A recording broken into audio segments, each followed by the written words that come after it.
Poverty does not have one clear definition. It is a complicated, multi-phase concept. For this speech, the term poverty will be used to mean a lack of access to basic resources including food, clean water, sanitation, education, and capital. The term absolute poverty signifies a population that is living below the US dollar a day. Therefore, 1.2 billion people on Earth are living in absolute poverty. Relative poverty is poverty within a country. Although New Zealand has a high human development, there are still people within the country who are relatively poor, compared to the rich people in that country. These relatively poor people are not living in absolute poverty, but can be considered poor and therefore living in relative poverty. The orthodox approach to this development speaks of poverty as a situation suffered by people who do not have the money to buy food and satisfy other basic material needs. The alternative view of development sees poverty as a situation suffered by people who are not able to meet their material and non-material needs through their own efforts.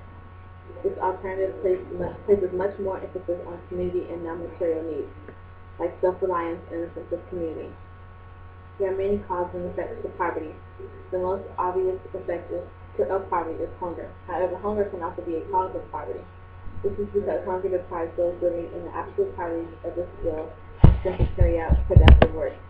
The latest estimates suggest about 840 million people are undernourished between 1998 and 2000.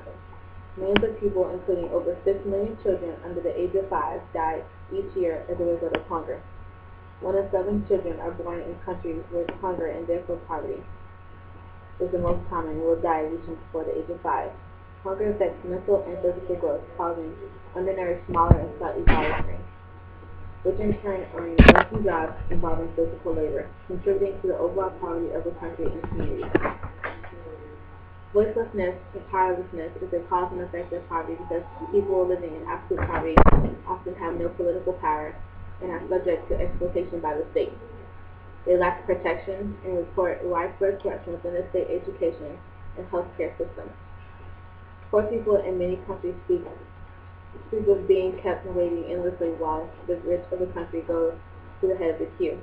Situations like these create more problems for those who are already in absolute poverty and continue to divide the rich and the poor without providing any help.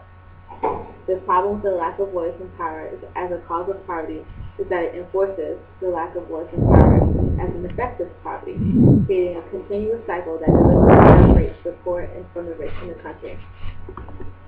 The last major cause and effect of poverty that is covered in this speech is vulnerability. Natural disasters, economic crises, and conflict leave the poor very vulnerable. With nobody to help or lack of resources to use to help themselves, this idea is best expressed through the story of poor villager in Benin.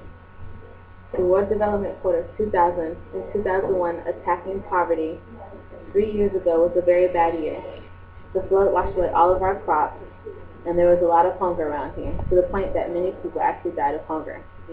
There must have been at least a dozen, mostly children and old people. Nobody could help them. Their relatives in the village had no food either. Nobody had enough food for his or her own children, let alone the food for the children of his brother or cousin.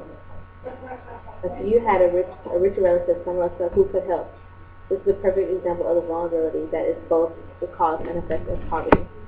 The relatively poor can become absolutely poor through disasters, both economic and natural, conflict which causes more vulnerability that affects their ability to escape poverty.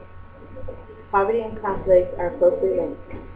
In many developing countries, there are huge contrasts in access power and control of resources, leading to the sense of voicelessness, powerlessness within the poor of the country.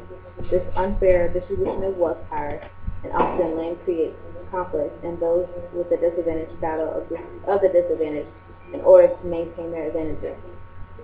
In El Salvador during the 1980s, Oxfam worked to alleviate poverty and suffering intensified by years of armed conflict. The roots of this conflict lay in unequal distribution of power, wealth, and resources. Poverty causes and is affected by many different other global issues. A set of international development goals were created by the United Nations, the Organization for Economic Cooperation and Development, the OECD, the International Monetary Fund, IMF, and the World Bank. to address inequities in income, education, access to health care, and inequalities between men and women. In 2000, these goals were updated, and the United Nations Millennium Declaration committed all the countries to doing everything possible to eradicate poverty. Human dignity and equality and achieve peace, environmental sustainability, and democracy. At this time, approximately 1.2 billion were living on less than the U.S. dollar a day, with an additional 1.6 billion living on less than $2 a day.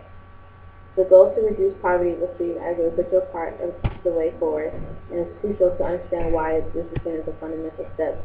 And to do this, one should look into some of the arguments against helping the poor that philosophers and political theorists pose. Thank you.